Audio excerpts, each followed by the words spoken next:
Les parents de Céline sont plus importants. C'est ce que mon fils a écrit, sans détour, sans adoucir le coup, comme s'il choisissait entre 2 restaurants et qu'il avait opté pour celui avec le meilleur menu. Le message est arrivé un mardi matin, alors que je triais la vaisselle ancienne de la famille pour le réveillon de Noël. J'ai pris mon téléphone distraitement, m'attendant peut-être à une confirmation d'horaire, une demande de recette particulière. J'ai lu les premières lignes en souriant encore. Le sourire est mort avant que j'arrive à la fin. Maman ne nous attend pas pour Noël. Nous avons décidé de le passer chez les parents de Céline. Ils sont plus importants en ce moment. J'espère que tu comprendras. Je m'appelle Bernadette Fauriac, j'ai 70 ans, et à cet instant précis, tenant le téléphone à 2 mains, j'ai compris que mon fils Julien m'avait placé sur une balance et avait décidé que je pesais moins lourd, que les beaux-parents valaient plus, que moi, après tout, j'occupais la 2e place, ou peut-être aucune place du tout. Je me suis assise lentement sur la chaise de la cuisine. La maison était trop silencieuse. Seulement le tic-tac de l'horloge murale et le son de ma propre respiration. J'ai relu le message, 3 fois, 5 fois, 10 fois, cherchant quelque chose qui adoucirait le choc, un mot qui indiquerait le doute, l'hésitation, le regret. Il n'y avait rien. Juste la froideur d'une décision déjà prise, définitive, incontestable. Dehors, Avignon était couverte d'une brume fine et grise. Les rues du centre historique semblaient en vide, comme si même la ville savait que quelque chose d'important s'était brisé là, à l'intérieur. J'ai regardé la table de la salle à manger, déjà dressée depuis la semaine précédente, nappe de lin brodé, vaisselle de ma grand-mère, verres en cristal que je n'utilisais que pour les occasions spéciales.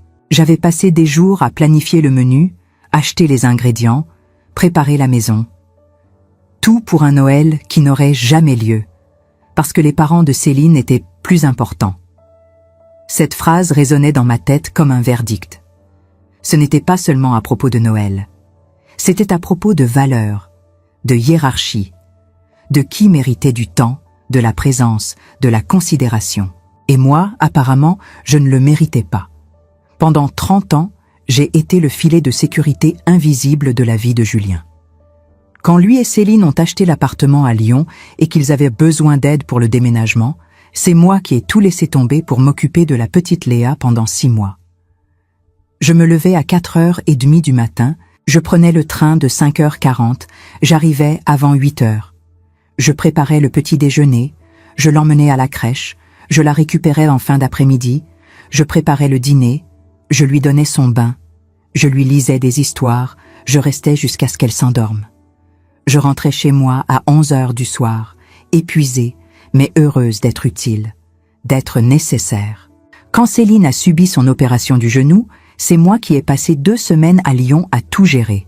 La maison, la petite fille, les repas, le linge, les médicaments. Julien m'a remercié rapidement, comme on commente la météo. « Tu t'en sors toujours, maman. Je savais qu'on pouvait compter sur toi. » Bien sûr qu'il pouvait. J'étais toujours là, toujours disponible, toujours prête. Quand ils ont rencontré des difficultés financières, c'est moi qui ai payé les frais de scolarité de l'école privée de Léa. 12 000 €. Julien a promis de rembourser dès que la situation s'améliorerait. Il n'a jamais remboursé. Je n'ai jamais réclamé. Parce que les mères ne réclament pas. Les mères donnent simplement, inconditionnellement, sans rien attendre en retour. Mais ce matin-là, en regardant le message sur mon téléphone, j'ai réalisé quelque chose qui m'a coupé comme du verre. J'avais confondu amour et disponibilité, présence et valeur. Tout donner et être essentiel. Je me suis levée et j'ai marché jusqu'au salon. Le sapin de Noël était monté depuis début décembre. Petit, discret, décoré avec les vieilles décorations que Julien reconnaissait depuis l'enfance. En dessous, 3 cadeaux emballés dans du papier doré. Pour Julien, pour Céline, pour Léa.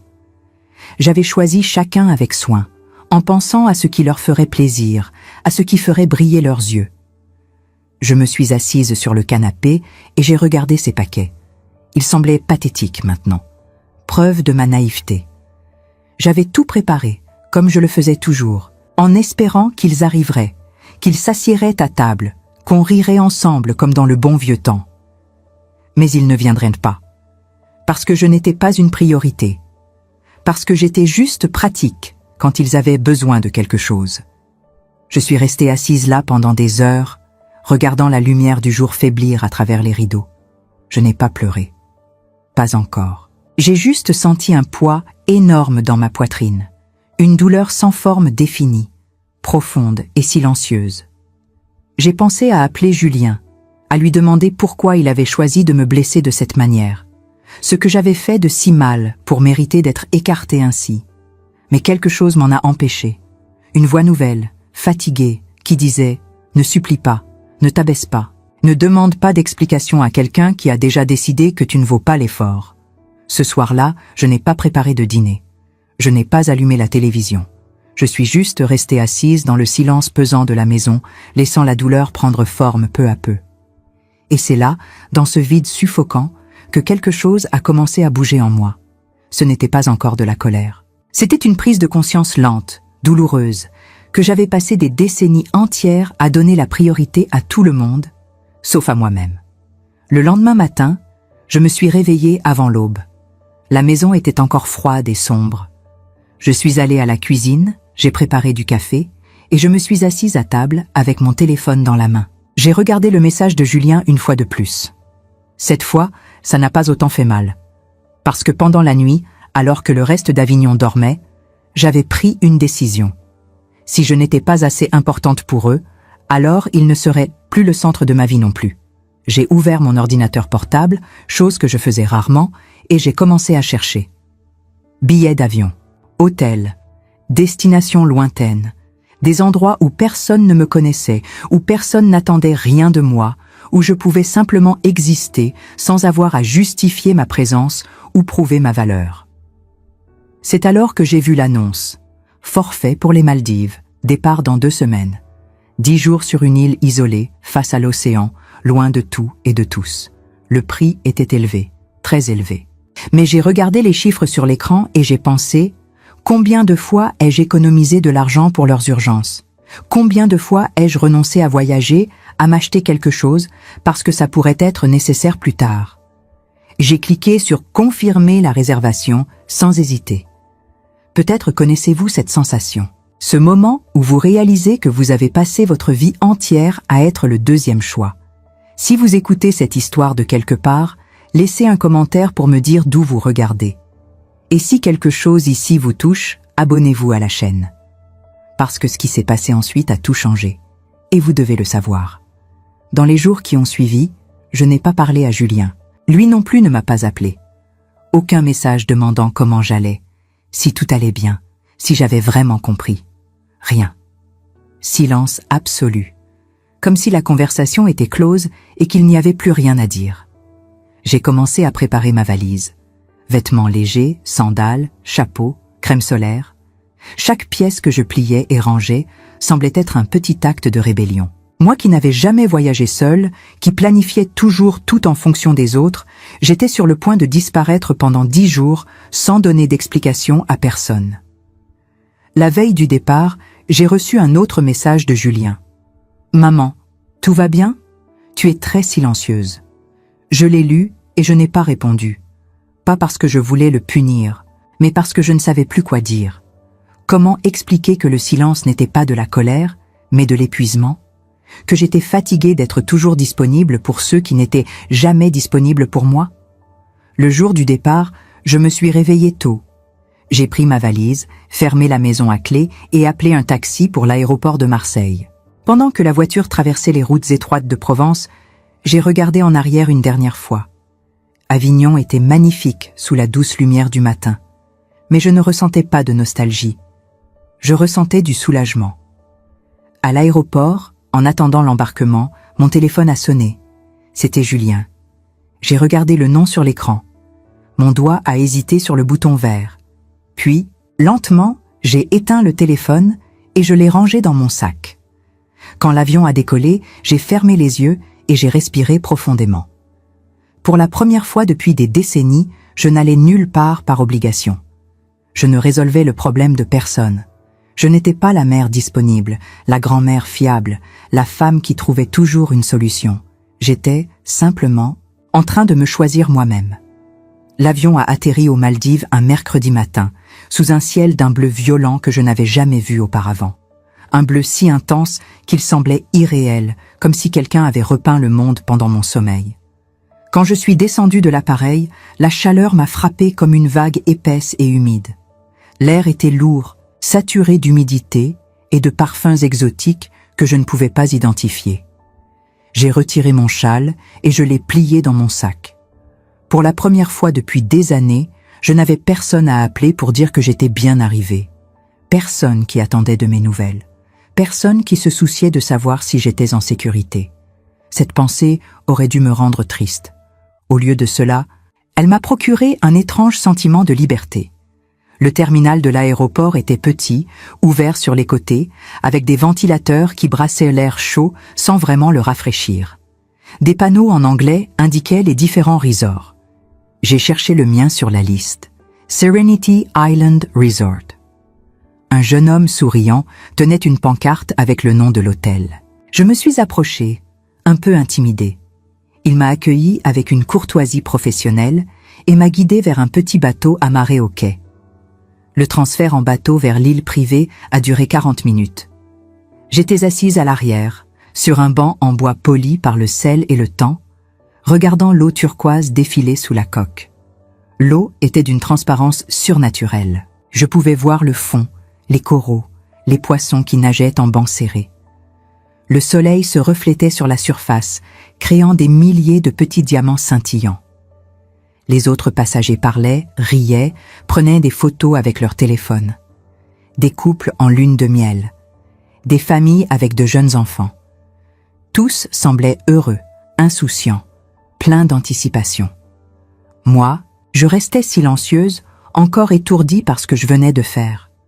À 70 ans, j'avais quitté ma maison, ma ville, mon pays, sans prévenir personne, sans demander la permission, sans m'excuser. C'était à la fois terrifiant et grisant. Le vent marin fouettait mes cheveux.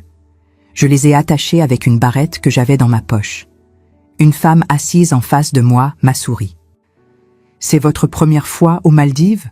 m'a-t-elle demandé en anglais. « Oui. Vous allez adorer. C'est le paradis sur terre. » J'ai hoché la tête poliment, sans vraiment savoir si je la croyais. Le paradis semblait être un concept pour les gens heureux. Et je n'étais pas sûre de savoir encore ce qu'était le bonheur. Le resort est apparu au loin comme un mirage. Des bungalows sur pilotis alignés au-dessus de l'eau cristalline, leurs toits de chaume se détachant contre le ciel bleu. Des palmiers qui se balançaient doucement dans la brise tropicale. Une plage de sable blanc si fin qu'il ressemblait à de la poudre. Tout était parfait, trop parfait, comme une carte postale qui aurait pris vie. Le bateau a accosté au ponton principal. Une équipe de réception nous attendait avec des serviettes fraîches imbibées d'eau parfumée à la citronnelle et des verres de jus de fruits exotiques. Une jeune femme au sourire éclatant s'est approchée de moi. « Madame Fauriac ? Bienvenue à Serenity Island. Je m'appelle Amira. Je vais vous accompagner à votre bungalow. » Elle parlait un français impeccable, avec un léger accent que je ne pouvais pas situer. Nous avons marché le long du ponton en bois qui s'étendait sur l'eau. Mes pas résonnaient sur les planches. À gauche et à droite, les bungalows semblaient de flotter sur l'océan. Chacun était isolé, entouré d'eau turquoise, accessible par son propre petit pont. « Vous êtes au numéro 12, m'a dit Amira. C'est tout au bout, c'est le plus calme, le plus privé. » Nous avons continué à marcher. Plus nous avancions, plus le bruit du resort s'estompait derrière nous. Finalement, nous sommes arrivés devant le dernier bungalow. Amira a ouvert la porte et m'a invité à entrer. C'était magnifique. Tout était blanc et lumineux. Les murs étaient en bois clair. Le sol était couvert de carreaux frais. Un immense lit occupait le centre de la pièce, drapé de voiles blancs qui flottaient dans la brise venant de la terrasse ouverte. Il y avait une baignoire sur pied face à une baie vitrée qui donnait directement sur l'océan. Des orchidées blanches étaient disposées dans des vases en verre un peu partout. Amira m'a montré où se trouvait la salle de bain, la terrasse privée, le minibar. Elle m'a expliqué les horaires des repas, les activités disponibles, comment appeler la réception si j'avais besoin de quoi que ce soit. J'ai hoché la tête poliment, mais je n'écoutais qu'à moitié. J'étais trop occupée à réaliser où j'étais. Seule, libre, invisible. Si vous avez besoin de quoi que ce soit, n'hésitez pas à appeler, a-t-elle dit en souriant. Profitez de votre séjour, Madame Fauriac. Une fois la porte refermée, le silence est devenu presque absolu. Juste le murmure constant des vagues sous le bungalow et le bruissement lointain des palmiers. Je me suis assise sur le bord du lit immense et j'ai regardé autour de moi. Tout était blanc, lumineux, aéré. Rien ne ressemblait à ma maison d'Avignon, avec ses meubles anciens, ses rideaux lourds, ses souvenirs accrochés au mur comme des fantômes. Ici, il n'y avait aucune trace de ma vie passée, aucune photo, aucun objet familier, juste moi et l'océan. J'ai sorti mon téléphone de mon sac et je l'ai allumé. Il a vibré immédiatement. Message après message, notification après notification. 15 messages, tous de Julien. « Maman, où es-tu? Pourquoi tu ne réponds pas ?» Je commence à m'inquiéter. Céline dit que tu ne réponds pas non plus à ses appels. « Maman, s'il te plaît, réponds. C'est ridicule. Tu nous fais peur. Papa aurait voulu que tu répondes. » Cette dernière phrase m'a piqué. Mon mari était mort depuis 8 ans. Julien savait exactement où appuyer pour me faire mal. J'ai lu chaque message lentement. Pas de colère, pas de tristesse non plus. Juste une distance froide, comme si ces mots avaient été écrits à quelqu'un d'autre. Quelqu'un que je ne connaissais plus. J'ai éteint le téléphone sans répondre et je l'ai rangé au fond de mon sac, sous mes vêtements. Les premiers jours ont été étranges, déstabilisants. Je ne savais pas quoi faire de moi-même. Pendant toute ma vie, mes journées avaient été rythmées par les besoins des autres.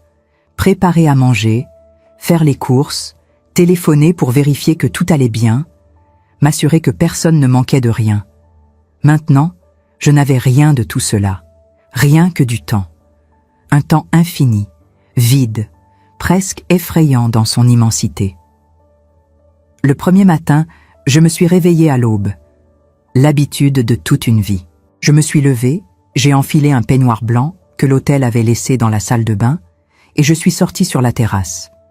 Le soleil se levait à l'horizon, transformant l'océan en une mer de feu liquide. Les couleurs étaient incroyables. Orange, rose, violet, or. Je suis restée là, debout, les mains sur la balustrade en bois, regardant le spectacle en silence. C'était la première fois de ma vie que je regardais un lever de soleil sans penser à ce que je devais faire ensuite, sans faire de liste mentale, sans planifier, sans m'inquiéter. Je marchais sur la plage chaque matin au lever du soleil. Le sable blanc était doux et frais sous mes pieds. L'eau était chaude, transparente, si claire qu'on voyait les poissons nager près du rivage. Des poissons aux couleurs impossibles. Bleu électrique, jaune lumineux, orange flamboyant. Je m'asseyais souvent à l'ombre d'un palmier et je restais là, des heures durant, regardant l'horizon sans penser à rien. Ou plutôt, en essayant de ne penser à rien. Mais les pensées revenaient toujours.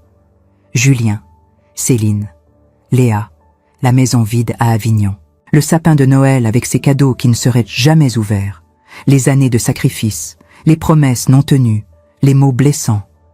Ils sont plus importants. Un matin, j'ai pleuré. Assise seule sur la plage, regardant l'océan infini, j'ai laissé les larmes couler. Pas de sanglots, pas de bruit, juste des larmes silencieuses qui coulaient sur mes joues et tombaient sur le sable. Je pleurais pour la femme que j'avais été, celle qui donnait tout, celle qui ne comptait jamais le coup, celle qui pensait que l'amour suffisait. Les autres clients du resort me regardaient parfois avec curiosité. Une vieille femme seule, sans mari, sans enfant, sans amis. Je voyais leurs regards, leurs petits sourires polis, leurs chuchotements discrets. Certains devaient penser que j'étais veuve, d'autres que j'étais courageuse. Personne ne savait que j'étais simplement fatiguée. Fatiguée d'être celle qui donnait toujours sans jamais recevoir. Fatiguée de porter le poids de l'amour à sens unique. Le 3e jour, j'ai décidé d'essayer quelque chose de nouveau. Le resort proposait des cours de plongée avec tuba. Je ne savais pas nager correctement. Je n'avais jamais mis la tête sous l'eau de ma vie. Mais quelque chose en moi voulait essayer. Voulait prouver que je pouvais encore apprendre, encore changer. L'instructeur était un jeune homme bronzé, avec des dreadlocks décolorés par le soleil. Il m'a regardé avec surprise quand je me suis présenté. « Vous êtes sûr ?» m'a-t-il demandé en anglais. « Oui. » Il m'a équipé d'un gilet de sauvetage, de palmes, d'un masque et d'un tuba. Il m'a montré comment respirer, comment équilibrer ma pression, comment ne pas paniquer. Puis, nous sommes entrés dans l'eau. Les premières minutes ont été terrifiantes. L'eau était plus profonde que je ne l'avais imaginé. Je pouvais voir le fond, mais il semblait si loin. Mon cœur battait fort dans ma poitrine. Ma respiration était saccadée dans le tuba. Mais l'instructeur restait près de moi, me tenant la main, m'encourageant doucement. Puis, lentement, j'ai commencé à me détendre. J'ai regardé autour de moi. Sous la surface, un monde entier existait. Des coraux de toutes les formes et de toutes les couleurs. Des poissons qui nageaient en formation synchronisée. Des étoiles de mer accrochées aux rochers. Des algues qui dansaient dans le courant. C'était magnifique, paisible, silencieux. J'ai flotté là, suspendu entre le ciel et le fond de l'océan, et j'ai pensé, voilà ce que c'est que d'être libre. Flotter, ne rien porter, ne rien devoir à personne. Un soir, alors que je dînais seul sur la terrasse de mon bungalow, une femme s'est approchée. Elle devait avoir une 50aine d'années, bronzée, élégante, avec des cheveux courts, teints en blond platine. Elle portait une robe légère de couleur corail et tenait un verre de vin blanc à la main. Elle m'a souri et m'a demandé en anglais si elle pouvait s'asseoir à ma table. J'ai accepté, surprise par l'audace de sa demande. « Vous êtes seule ?» a-t-elle demandé en s'asseyant. « Oui, moi aussi. Enfin, pas vraiment. Mon mari dort déjà. Il ne supporte pas la chaleur. Dès que le soleil se couche, il s'écroule. » Elle a ri, un rire léger et musical. « Vous êtes française ?»« Oui, d'Avignon. »« Ah, j'adore cette ville. Nous y sommes allés il y a 2 ans pour le festival d'Avignon. Le théâtre, l'ambiance, les rues, c'était magnifique. » Elle a bu une gorgée de vin. « Et vous êtes venue seule ici, aux Maldives ?» Oui. Elle m'a regardé avec un mélange de respect et de curiosité. Ses yeux étaient vifs, intelligents. C'est courageux. Je n'ai pas répondu tout de suite. Le mot « courageux » ne me semblait pas approprié. Puis j'ai dit, presque malgré moi, laissant les mots sortir sans filtre, « Ce n'est pas du courage, c'est de la survie. » Elle n'a pas dit « Je suis désolée ». Elle n'a pas posé de questions intrusives. Elle a juste hoché la tête, comme si elle comprenait parfaitement. Parfois, partir est la seule option qui nous reste. Nous avons parlé pendant plus d'1 heure. De choses insignifiantes, mais aussi de choses profondes. Elle s'appelait Margaret. Elle était britannique. Son mari et elle étaient remariés depuis 28 ans. Elle m'a dit qu'elle aimait son mari, mais qu'elle avait parfois besoin d'espace, de silence, de ne pas être définie uniquement comme la femme de ou la mère de. « Vous avez des enfants ?» m'a-t-elle demandé. « Un fils. »« Il est bien. » J'ai hésité. Puis j'ai répondu honnêtement, « Je ne sais plus. » Margaret a hoché la tête. Elle ne m'a pas jugée. Elle a juste levé son verre. Aux femmes qui osent dire « je ne sais plus ». J'ai levé mon verre d'eau et nous avons trinqué. Quand elle est partie, elle m'a serré la main et m'a dit « Profitez de chaque moment ici. Ne laissez personne vous voler cette paix. » Les jours passaient, lentement, délicieusement. Je commençais à m'habituer au silence, à l'absence d'obligation, à ne rien devoir à personne. Chaque matin, je me réveillais sans savoir quelle heure il était, sans alarme, sans agenda. Je mangeais quand j'avais faim. Je nageais quand j'en avais envie. Je lisais des romans que j'avais apportés, mais que je n'avais jamais eu le temps d'ouvrir. Je dormais quand mon corps me le demandait. Je ne faisais rien d'important. Et pour la première fois de ma vie, cela ne me culpabilisait pas. Un après-midi, alors que je nageais près des récifs de corail, j'ai pensé à Julien, à son message, à ses mots. Ils sont plus importants. Avant, cette phrase m'aurait brisé, m'aurait fait douter de ma valeur en tant que mère, en tant que personne. Maintenant, dans l'eau chaude de l'océan Indien, entourée de poissons multicolores qui ne me connaissaient pas et ne me jugeaient pas, elle me semblait presque ridicule. comme si l'importance était quelque chose qui pouvait se mesurer avec une balance, comme si l'amour était une compétition avec des gagnants et des perdants. Je suis remontée à la surface et j'ai flotté sur le dos, les yeux fermés, le soleil brûlant sur mon visage ridé. Les vagues me berçaient doucement. Le sel piquait ma peau. Et j'ai compris quelque chose de fondamental, quelque chose qui aurait dû être évident depuis le début. Julien ne m'avait pas rejetée. Il m'avait libérée. Sans le vouloir, sans le savoir, il m'avait donné la permission d'arrêter. D'arrêter de donner. D'arrêter d'attendre. D'arrêter de me sacrifier pour des gens qui ne voyaient même plus mes sacrifices. Le 7e jour, j'ai rallumé mon téléphone. Il a vibré pendant plusieurs minutes d'affilée. 38 messages.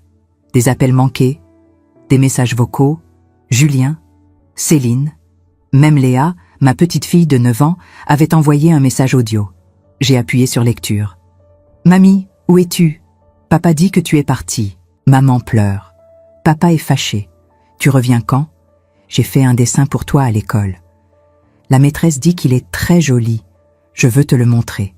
Tu me manques, mamie. » Sa voix était douce, innocente, sans malice.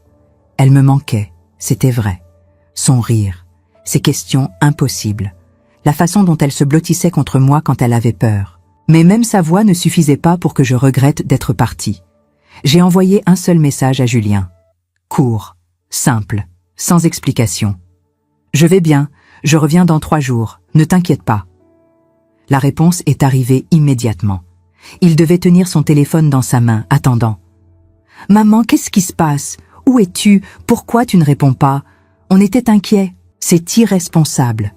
Tu ne peux pas disparaître comme ça. » Inquiet, irresponsable. Ces mots m'ont fait sourire amèrement. Inquiet parce que j'avais disparu sans prévenir. Mais pas assez inquiet pour me demander comment j'allais après leur annonce qu'ils ne viendraient pas à Noël. Pas assez inquiet pour penser que leurs mots pouvaient blesser profondément. Pas assez inquiet pour réaliser qu'une mère de 70 ans puisse avoir besoin de considération et de respect. Je n'ai pas répondu. J'ai éteint le téléphone et je suis sortie marcher sur la plage. Le soleil se couchait, teintant le ciel d'orange flamboyant et de rose doux. Les nuages ressemblaient à des coups de pinceau sur une toile géante. C'était le plus beau coucher de soleil que j'avais jamais vu. Et je l'ai regardé seule, sans personne pour partager ce moment. Mais pour la première fois de ma vie, cette solitude ne me rendait pas triste. Elle me rendait entière.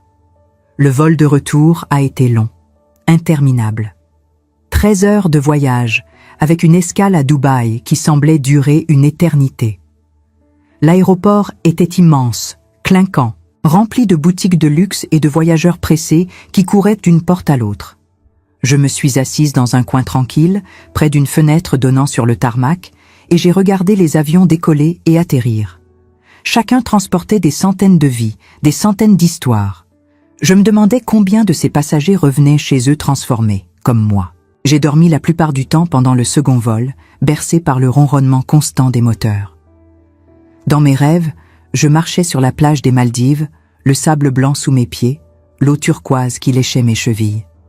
Mais quand je me réveillais, je me retrouvais dans ce tube métallique volant, coincé entre 2 inconnus, retournant vers une vie que je ne reconnaissais plus tout à fait. Quand l'avion a atterri à Marseille, il pleuvait. Une pluie fine et froide, typique du sud de la France en décembre. Le contraste avec la chaleur tropicale des Maldives était brutal, presque violent. J'ai frissonné en sortant de l'aéroport, tirant mon châle plus serré autour de mes épaules. Le ciel était d'un gris uniforme, sans nuances, comme une couverture de béton posée sur le monde. J'ai récupéré ma valise sur le tapis roulant. Elle semblait plus lourde qu'au départ. Ou peut-être que c'était moi qui étais plus fatigué. J'ai pris un taxi jusqu'à Avignon. Le chauffeur a essayé de faire la conversation, me demandant d'où je revenais, si j'avais passé de bonnes vacances. J'ai répondu par monosyllabes, polie mais distante. Je n'avais pas envie de parler. Pas encore. Pendant tout le trajet, j'ai regardé par la fenêtre, les routes mouillées, les champs bruns de Provence en hiver, les cyprès qui se dressaient comme des sentinelles sombres contre le ciel gris. Tout me semblait terne maintenant, délavé, comme si les Maldives avaient saturé mes yeux de couleurs et que la réalité ne pouvait plus rivaliser. La maison était exactement comme je l'avais laissée, froide, silencieuse. Les volets étaient fermés. La boîte aux lettres débordait de prospectus et de factures. J'ai ouvert la porte d'entrée et une odeur de renfermé m'a accueilli. L'air était stagnant, lourd. J'ai allumé les lumières, ouvert les fenêtres malgré le froid, monté le chauffage au maximum. Puis je me suis assise dans le salon, sur le canapé de velours vert qui avait appartenu à ma mère. Tout me semblait étrangement petit maintenant, étriqué. Comme si l'espace s'était rétréci pendant mon absence. Ou peut-être que c'était moi qui avais grandi. Pas en taille, bien sûr, mais en quelque chose d'autre, en conscience, en dignité, en refus de me faire toute petite. J'ai regardé autour de moi. Les photos accrochées au mur. Julien à différents âges. Son mariage, la naissance de Léa. Des moments figés dans le temps, témoins d'une époque où j'étais au centre de leur vie. Ou du moins, où je pensais l'être. J'ai rallumé mon téléphone. Il a vibré pendant plusieurs minutes. 53 messages. Cette fois, ce n'était plus seulement Julien. Sa femme Céline avait écrit aussi, plusieurs fois. Ces messages étaient différents de ceux de Julien, plus calculés, plus diplomatiques. « Bernadette, où êtes-vous » Julien est très inquiet. « S'il vous plaît, répondez. Nous avons besoin de savoir que vous allez bien. » « Nous devons parler. Il y a eu un malentendu. » Julien regrette ce qu'il a dit. « Vous nous manquez. Léa pose des questions tous les jours. » J'ai lu chaque message sans émotion particulière. Les mots glissaient sur moi comme de l'eau sur une surface imperméable. Il y avait eu un malentendu. Cette phrase m'a fait rire amèrement. Ce n'était pas un malentendu. C'était une vérité brutale, enfin, mise à nu. Je n'ai répondu à personne. J'ai défait ma valise méthodiquement, rangé mes affaires, mis le linge sale dans le panier. J'ai préparé du thé à la menthe, celui que j'aimais boire les soirs d'hiver. Puis je me suis installée près de la fenêtre avec un livre que je n'avais pas fini avant de partir, et j'ai attendu. Je savais qu'ils viendraient. C'était inévitable. Ils sont arrivés le lendemain matin. Tôt. Trop tôt. J'étais encore en robe de chambre. Mes cheveux gris attachés en un chignon lâche, quand j'ai entendu frapper à la porte. Plusieurs coups, insistants, impatients. J'ai d'abord pensé ne pas ouvrir, rester caché, invisible, mais j'ai réalisé que ce serait puéril. Et je n'étais plus cette femme qui fuyait les confrontations. J'ai regardé par le Judas. Julien et Céline se tenaient sur le seuil, leurs visages tendus, leurs traits tirés par l'inquiétude ou peut-être par l'irritation. Il était difficile de faire la différence. J'ai ouvert lentement, sans me presser. « Maman !» Julien s'est avancé immédiatement, les bras tendus, comme pour m'embrasser, comme si rien ne s'était passé. J'ai reculé d'un pas, créant une distance physique entre nous. « Bonjour Julien, Céline. » Ma voix était calme, neutre, polie mais froide. Il s'est figé, les bras toujours à demi tendus, déstabilisé par mon recul. « Maman, où étais-tu ? On a essayé de t'appeler pendant des jours entiers. Tu n'as répondu à personne. On ne savait pas si tu étais vivante ou morte. »« Je sais. Tu sais, c'est tout. » Sa voix montait, prenant cette intonation irritée que je connaissais trop bien. « Ah, on était morts d'inquiétude. J'ai même failli appeler la police. »« Vraiment ?» J'ai croisé les bras sur ma poitrine. « C'est étrange. Vous n'aviez pas l'air si inquiet quand vous m'avez dit que vous ne viendriez pas à Noël parce que les parents de Céline étaient plus importants. » Le silence s'est installé, lourd, épais, gênant. Céline regardait ses pieds, jouant nerveusement avec la bandoulière de son sac à main. Julien ouvrait et fermait la bouche comme un poisson hors de l'eau, cherchant ses mots. « Ce n'est pas la même chose, » a-t-il fini par dire, sa voix moins assurée maintenant. « Ah non ? Pourquoi ? » Parce que c'est différent, maman. On t'a expliqué. Les parents de Céline organisaient quelque chose de spécial, un grand repas de famille. On ne pouvait pas refuser. Ça aurait été impoli. Mais refuser de venir chez moi, ça, c'était possible. Ça, ce n'était pas impoli. Il a secoué la tête, frustré, passant une main dans ses cheveux. Tu ne comprends pas. Oh si, je comprends très bien. J'ai marché vers la cuisine, sachant qu'ils me suivraient. Ils l'ont fait. Vous m'avez dit clairement, noir sur blanc, que les parents de Céline étaient plus importants que moi. Alors j'ai décidé de ne plus attendre que vous me trouviez importante. Maman, ce n'est pas ce qu'on a voulu dire. C'est pourtant exactement ce qui était écrit dans ton message. Céline a pris la parole pour la première fois, sa voix douce, presque suppliante. Bernadette, nous sommes vraiment désolés si cela vous a blessé. Ce n'était absolument pas notre intention. Mais vous devez comprendre, mes parents vieillissent. Ils ne peuvent plus se déplacer facilement. Mon père a des problèmes de dos. Ma mère ne supporte plus les longs trajets en voiture. C'était plus simple, plus logique pour nous d'aller chez eux cette année. Et tu crois que je ne vieillis pas, moi? J'ai posé ma tasse de thé sur la table avec un peu trop de force. La porcelaine a teinté contre le bois. Tu crois que c'est facile pour moi de préparer une maison entière, de cuisiner pour tout le monde, de faire le ménage, de décorer, de m'assurer que tout est parfait? J'ai 70 ans, Céline, 70. On ne vous demande pas de tout faire. Non, c'est vrai.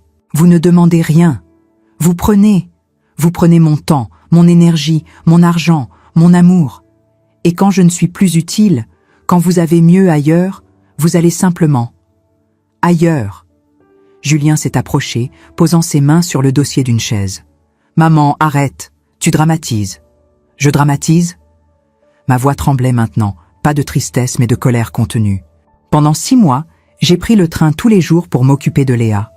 6 mois, Julien, 180 jours. Je me levais à 4h30 du matin. Je prenais le train de 5h40. J'arrivais à Lyon à 8h. Je m'occupais de ta fille toute la journée. Je rentrais chez moi à 11h du soir. J'avais 67 ans. Tu te souviens de ça? Il n'a rien dit. Son regard s'est détourné vers la fenêtre. Et quand Céline a été opérée du genou, qui est resté 2 semaines pour tout gérer? Qui a préparé les repas, fait le ménage, donné les médicaments, rassuré Léa quand elle était inquiète pour sa maman? Qui a payé l'école privée de Léa quand vous aviez des problèmes d'argent? 12 000 €, Julien. 12 000. Tu devais rembourser. Tu te souviens? On va le faire. Quand? Ça fait 4 ans. 4 années entières. Le silence est retombé, encore plus pesant cette fois. Céline regardait toujours ses pieds, ses joues rougies par la gêne. Julien serrait les mâchoires, son visage durci par une colère défensive. « Tu veux qu'on te rembourse? C'est ça ?» Sa voix était dure maintenant, accusatrice. « Tu veux qu'on te paie pour tout ce que tu as fait? On va te faire un chèque, c'est ça que tu veux? » Non. J'ai secoué la tête fermement. Je veux que tu comprennes que je ne suis pas une banque, ni une babysitter gratuite, ni une femme de ménage qu'on appelle quand on en a besoin. Je suis ta mère. Et j'ai donné tout ce que j'avais parce que je t'aimais. Pas parce que j'attendais quelque chose en retour. Pas parce que je gardais un compte. Mais un minimum de respect, un minimum de considération, ça aurait été bien. Ça aurait été la moindre des choses. On te respecte? Vraiment? J'ai ri, un rire sec, sans joie. Alors pourquoi tu m'as écrit que les parents de Céline étaient plus importants que moi? Explique-moi comment c'est respectueux. Il a détourné les yeux, incapable de soutenir mon regard. Je n'aurais pas dû écrire ça. Non, tu n'aurais pas dû. J'ai pris une grande inspiration, sentant mes mains trembler légèrement. Mais tu l'as fait. Et maintenant, je sais exactement où j'en suis. Je sais quelle place j'occupe dans ta vie. Et cette place ne me convient plus. Qu'est-ce que ça veut dire? Ça veut dire que je ne serai plus celle sur qui tu peux compter sans jamais rien donner en retour. J'ai passé des années, des décennies à être disponible pour toi, à mettre ma vie entre parenthèses pour que la tienne soit plus facile. Maintenant, je vais être disponible pour moi. Céline a levé la tête brusquement, ses yeux brillants de larmes contenues. Vous étiez où pendant tout ce temps? Nous étions vraiment inquiets. Aux Maldives. Aux Maldives? Julien a écarquillé les yeux, incrédule. Seul, à ton âge? Cette phrase, à ton âge. Comme si j'étais trop vieille pour avoir le droit de vivre. trop vieille pour voyager, trop vieille pour exister en dehors de mon rôle de mère et de grand-mère. Oui, seule. Mais pourquoi? Pourquoi faire une chose pareille? Parce que j'en avais besoin. Parce que j'avais besoin de comprendre si je comptais encore pour moi-même. Si j'existais en dehors de vous. Et alors? Sa voix était teintée de défi. Alors oui, je compte, j'existe, et je ne vais plus m'effacer. Julien a secoué la tête comme s'il ne pouvait pas croire ce qu'il entendait. Je ne te reconnais plus, tu n'es plus la même. Tant mieux. J'ai soutenu son regard sans ciller, parce que celle que tu connaissais était en train de s'éteindre, de disparaître, de mourir à petit feu. Céline s'est essuyé les yeux discrètement. Bernadette, nous ne voulions pas que vous vous sentiez comme ça. Mais c'est exactement comme ça que je me sentais, invisible, interchangeable, utile seulement quand vous aviez besoin de quelque chose. Ils sont restés encore quelques minutes. La conversation tournait en rond, répétant les mêmes arguments, les mêmes justifications. Julien essayait de minimiser, de me faire croire que j'exagérais, que je voyais les choses de travers. Céline s'excusait mollement, avec des phrases creuses qui ne signifiaient rien. Moi, je restais ferme, calme, déterminée, ancrée dans une certitude nouvelle. Je valais plus que ça. Quand ils sont finalement partis, quand la porte s'est refermée derrière eux, j'ai fermé les yeux et je me suis appuyée contre le mur du couloir. Mon cœur battait fort dans ma poitrine, mes mains tremblaient, mes jambes semblaient faibles, mais je ne regrettais rien, pas un mot, pas une seconde. J'ai pleuré, longtemps. Assise par terre dans le couloir, le dos contre le mur, j'ai laissé sortir toute la douleur accumulée, toutes les années de sacrifices silencieux, toutes les fois où j'avais ravalé mes besoins pour satisfaire les leurs, toutes les fois où j'avais souri alors que je voulais crier. Mais ces larmes étaient différentes, elles n'étaient pas de désespoir, elles étaient de libération. Les semaines suivantes ont été étranges, déstabilisantes, comme si je marchais sur un sol nouveau, incertain, mais étonnamment solide sous mes pieds. Julien a essayé de m'appeler plusieurs fois. Je voyais son nom s'afficher sur l'écran de mon téléphone, accompagné de cette vibration insistante qui réclamait mon attention. Je n'ai répondu qu'une fois sur 3. Pas pour le punir, mais parce que je n'avais tout simplement plus grand-chose à lui dire. Nos conversations étaient courtes, polies, distantes. Nous parlions de la météo, de Léa et de ses progrès à l'école, de choses sans importance qui ne touchaient jamais le cœur du problème. Il n'a plus jamais reparlé de Noël. Moi non plus. Ce sujet était devenu un territoire interdit, une zone minée que nous contournions soigneusement lors de chaque échange. Je sentais qu'il ne savait pas comment me parler maintenant, comme si j'étais devenue une étrangère, une femme qu'il ne reconnaissait plus. Et peut-être qu'il avait raison. Peut-être que j'étais devenue quelqu'un d'autre, quelqu'un qui ne se contentait plus des miettes. Céline m'a envoyé un message d'excuse environ une semaine après leur visite. Un long message, soigneusement rédigé, probablement relu plusieurs fois avant d'être envoyé. Les mots étaient choisis avec précaution, diplomatiques, presque juridiques dans leur formulation. Elle s'excusait pour le malentendu, pour la douleur involontaire, pour le manque de considération. Elle disait comprendre maintenant combien je m'étais sentie blessée et que ce n'était jamais leur intention de me faire du mal. J'ai répondu par un simple « merci », 2 syllabes, rien de plus. Pas d'explication supplémentaire, pas de pardon explicite, pas de réassurance que tout était oublié, juste « merci ». Pas parce que j'étais rancunière ou vindicative, mais parce que je ne voulais plus donner d'explications interminables. Je ne leur devais rien, ni mon temps, ni mon énergie émotionnelle, ni ma capacité à les rassurer sur le fait qu'ils étaient de bonnes personnes malgré leurs actes blessants. Un soir de janvier, alors que la pluie tambourinait contre les vitres de ma maison et que le vent sifflait dans les ruelles étroites d'Avignon, Léa m'a appelée. Sa petite voix claire a résonné dans le téléphone, inquiète et confuse. « Mamie, tu es fâchée contre nous ?» Mon cœur s'est serré.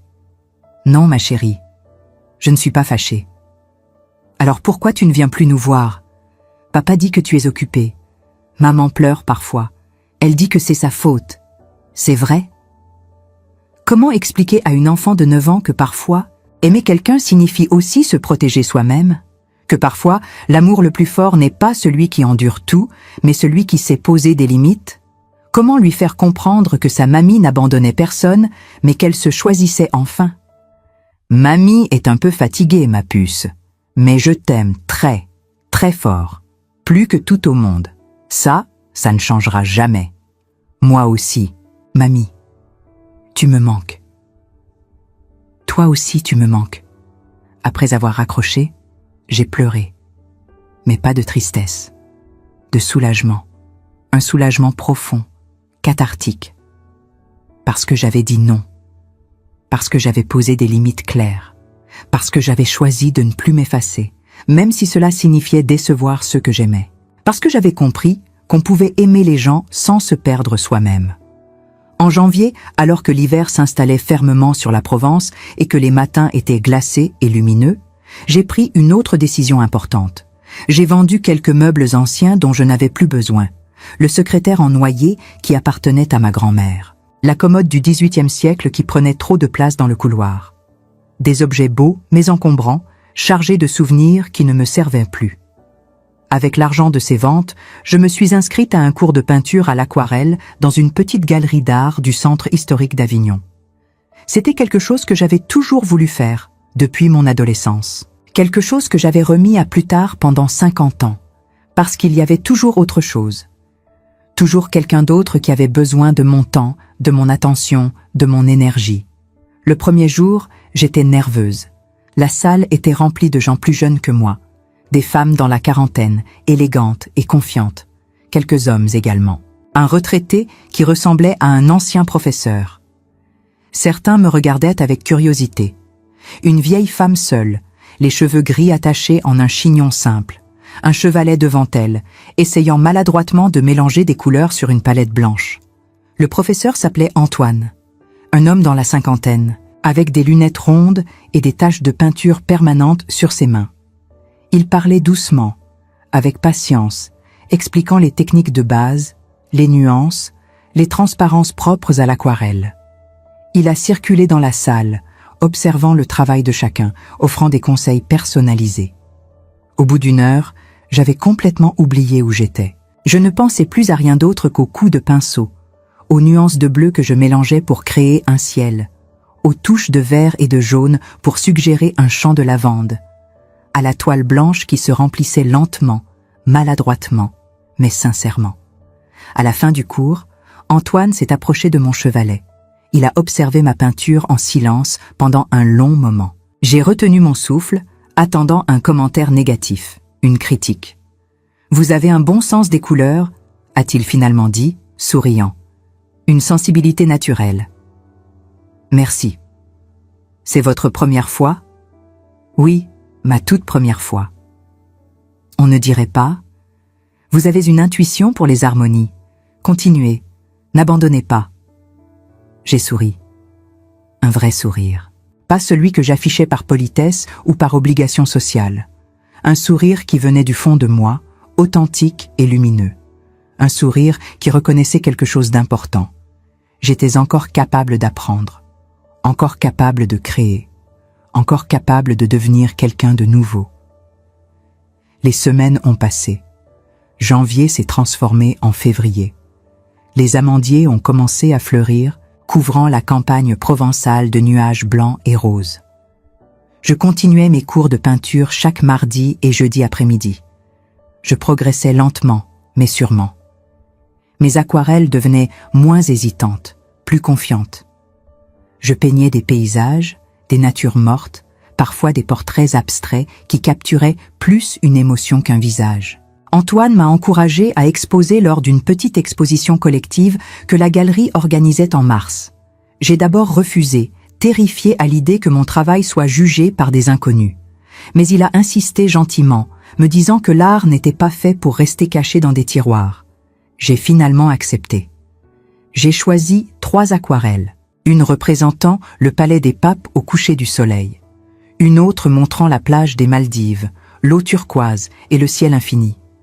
La 3e était plus abstraite, des formes et des couleurs qui évoquaient le sentiment de libération, de renaissance.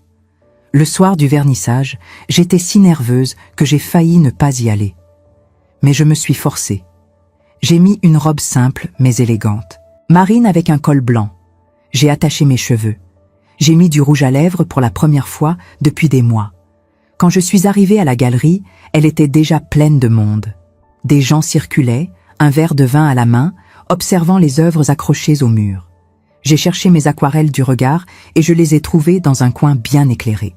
3 petits rectangles de papier encadrés simplement. Modestes, mais présents. Plusieurs personnes se sont arrêtées devant mes peintures. J'ai écouté leurs commentaires de loin, le cœur battant. Une femme a dit qu'elle aimait la lumière dans le paysage du Palais des Papes. Un homme a commenté la profondeur émotionnelle de l'aquarelle abstraite. Personne ne savait que l'artiste était cette vieille femme dans la robe marine, debout, timidement, dans un coin. Antoine m'a vu et s'est approché avec un sourire encourageant. « Alors, comment vous sentez-vous » ? Terrifié. Il a ri. « C'est bon signe. Cela signifie que vous avez mis quelque chose de vrai dans votre travail. » En février, alors que les jours commençaient à rallonger imperceptiblement, Julien m'a proposé de venir déjeuner chez eux un dimanche. Sa voix au téléphone était hésitante, presque suppliante. Comme s'il s'attendait à ce que je refuse. J'ai accepté. Pas parce que tout était oublié, pas parce que je leur avais pardonné complètement, mais parce que j'avais appris quelque chose d'essentiel pendant ces semaines. On pouvait aimer les gens à distance, sans se perdre, sans se sacrifier, sans s'effacer. Le dimanche suivant, j'ai pris le train pour Lyon. C'était étrange de refaire ce trajet que j'avais fait des centaines de fois, mais dans un état d'esprit complètement différent.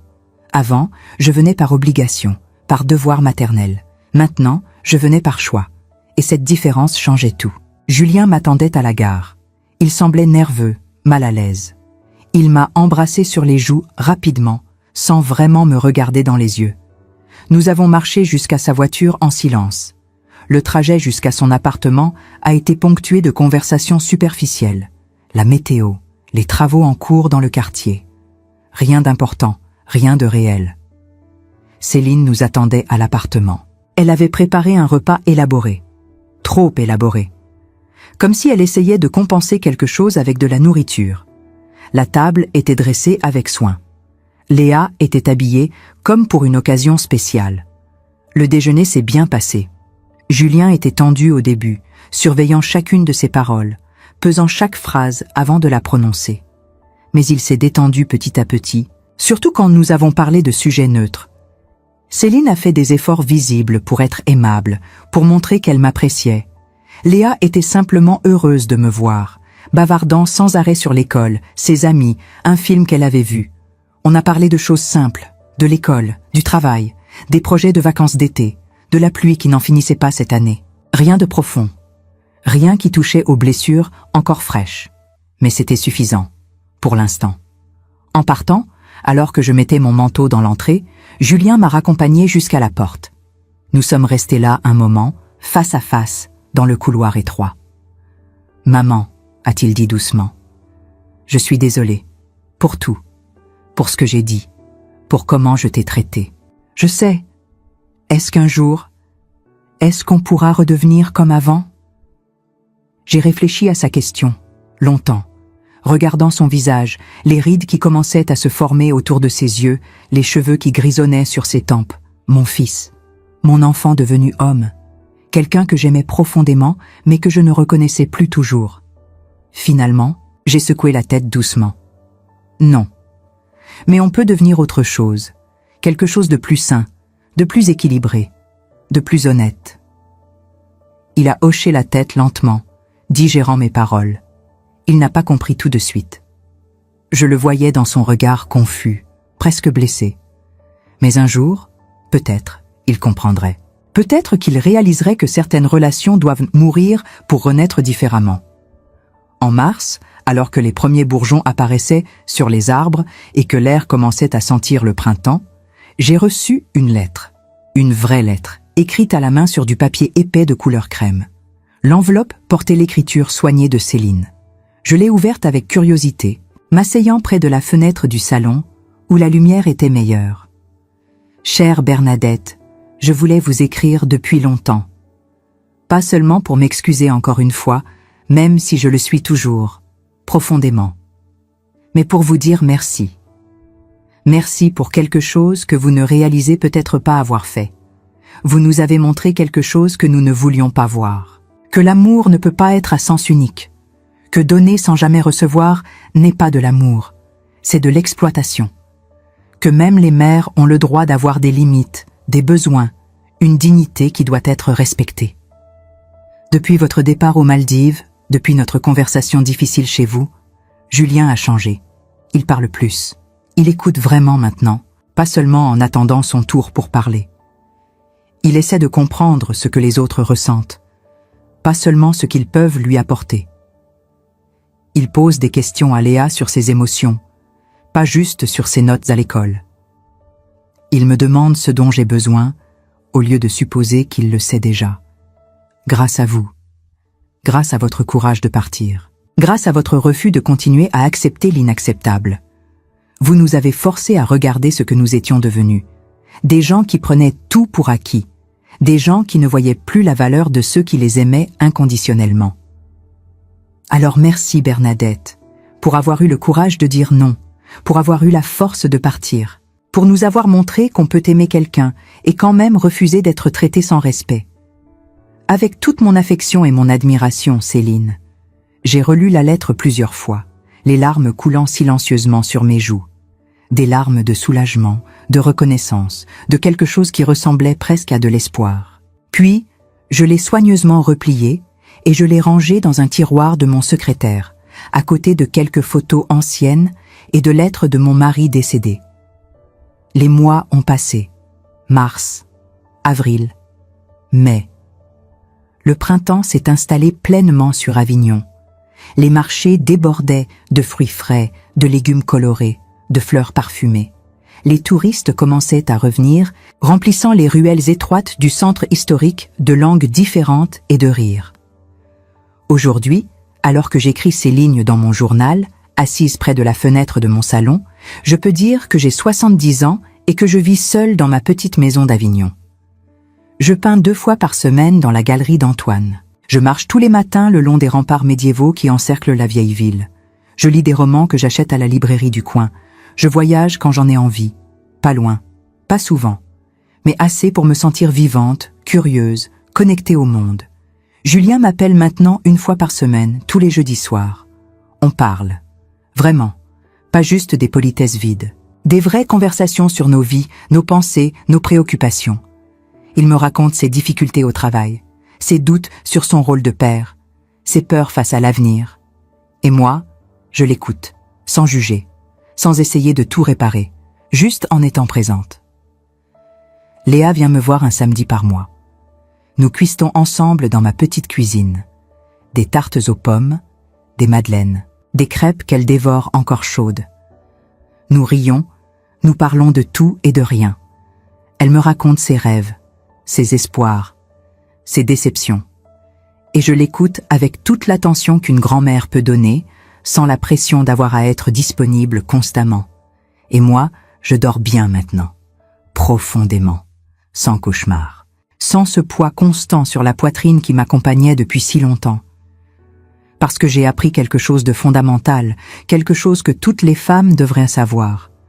Se choisir soi-même n'est pas de l'égoïsme. C'est de la survie. C'est de la dignité. C'est du respect de soi. Et que parfois, dire non à ceux qu'on aime, poser des limites fermes même si cela blesse, c'est la seule façon de continuer à les aimer sans se perdre complètement. Sans s'éteindre, sans mourir à petit feu dans l'ombre de leurs besoins et de leurs attentes. Cette histoire n'a pas de fin heureuse au sens conventionnel. Pas de réconciliation magique avec musique douce et embrassade larmoyante, pas de retour au passé idéalisé, pas de « tout est pardonné et oublié ». Juste une femme qui a compris, à 70 ans, qu'elle avait le droit d'exister pleinement, pas pour les autres, pas en fonction des autres, mais pour elle-même. Et ça, c'est déjà énorme, c'est déjà une victoire, c'est déjà une renaissance. Si vous m'avez écouté jusqu'ici, si mon histoire a résonné en vous d'une manière ou d'une autre, sachez que vous aussi, vous avez ce droit. Le droit de poser des limites, le droit de dire non, le droit de vous choisir. Quel que soit votre âge, quelle que soit votre situation, Parce que votre valeur ne dépend pas de ce que vous donnez aux autres. Votre valeur existe simplement parce que vous existez. N'oubliez jamais cela. Combien de fois avez-vous choisi le silence plutôt que votre propre voix? Cette question me hante encore aujourd'hui, même après tout ce chemin parcouru. Parce que pendant la plus grande partie de ma vie, j'ai cru que me taire était de l'amour, que donner sans compter était de la générosité, que m'effacer était de la bonté. Mais j'avais tort. Et peut-être que vous aussi, en écoutant mon histoire, vous avez reconnu quelque chose de votre propre vie, quelque chose que vous n'osiez pas nommer jusqu'à maintenant. Je voudrais que vous me disiez quelque chose dans les commentaires. Pas pour moi, mais pour vous. Auriez-vous pris la même décision que moi? Auriez-vous eu la force de partir, de poser ces limites que personne ne vous a jamais appris à poser? Ou peut-être l'avez-vous déjà fait? Et votre histoire ressemble à la mienne d'une façon qui vous a bouleversé en m'écoutant? Dites-le moi. Partagez votre vérité. Parce que vos mots ont une puissance que vous ne soupçonnez peut-être pas. Et dites-moi aussi d'où vous m'écoutez en ce moment. De quelle ville, de quel pays, de quel coin du monde? Parce que cette histoire n'appartient pas qu'à moi. Elle appartient à toutes les femmes qui ont donné jusqu'à l'épuisement. À tous ceux qui ont aimé sans être vus. À toutes les personnes qui ont attendu des années avant de comprendre qu'elles avaient le droit d'exister pleinement. Nous sommes partout. Et savoir que nous ne sommes pas seuls, cela change tout. Si cette histoire a touché quelque chose en vous, si elle a remué des émotions que vous pensiez avoir enterrées, alors abonnez-vous à cette chaîne. Non pas par politesse, mais parce que vous méritez d'entendre d'autres récits comme celui-ci. Des histoires vraies. Des histoires qui ne vous mentent pas sur ce qu'est la vie après 60 ans. Des histoires qui vous rappellent que vous n'êtes jamais trop vieux pour choisir la dignité. Parce qu'au fond, c'est de cela qu'il s'agit.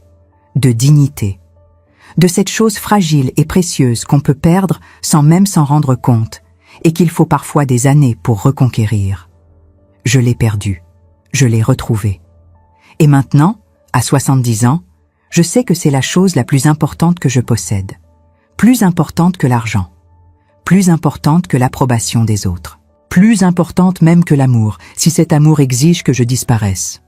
Alors commentez, partagez, réfléchissez. Et si vous connaissez quelqu'un qui a besoin d'entendre ces mots, quelqu'un qui donne sans recevoir, quelqu'un qui s'efface chaque jour un peu plus, envoyez-lui cette histoire. Peut-être que ce sera le déclic. Peut-être que ce sera le moment où cette personne comprendra qu'elle aussi a le droit de dire non. Je vous remercie d'avoir écouté jusqu'au bout, d'avoir été présent dans ce voyage avec moi, d'avoir partagé ce moment de vérité crue et douloureuse, mais aussi libératrice. Vous ne me connaissez pas, mais en cet instant, nous sommes liés par quelque chose de plus profond que la connaissance. Nous sommes liés par la compréhension, par la reconnaissance, par cette certitude silencieuse que nous méritons tous mieux. N'oubliez jamais cela. N'oubliez jamais que votre valeur n'attend pas l'approbation des autres pour exister. Elle est là. Elle a toujours été là. Il suffit d'avoir le courage de la reconnaître. Maintenant, allez vivre. Allez vous choisir. Allez être libre. Et revenez me raconter comment ça s'est passé.